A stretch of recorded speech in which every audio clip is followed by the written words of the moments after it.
Ide Damke, ima Zicer. Damke, Kuzmanović. Weber, odličan pas o podlogu. Hajman, Dominik Kuzmanović. Osma odbrana. Uščins, bit će višak. Štajner. Opet ga zaustavlja Dominik Kuzmanović. 9 odbrana Kuzmanovića u prvom poluvremenu. Ostavlja za Uščinsa i ovo je pročitao Dominik Kuzmanović.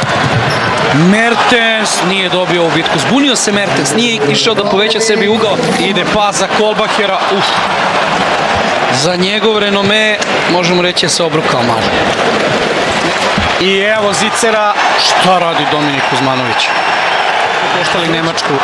Dominik Kuzmanović brani i sedmerac. Neverovatan mladić večeras, nema šta da se kaže. 19 njegovih intervencija po našoj. Karačić, pogađa Karačić, 25-19. I pronalazi najbolju, ali ne može protiv Kuzmanovića. Neverovatnih 20 odbrana ovog momka. Ide Mertens i ovo je odbranio Kuzmanović.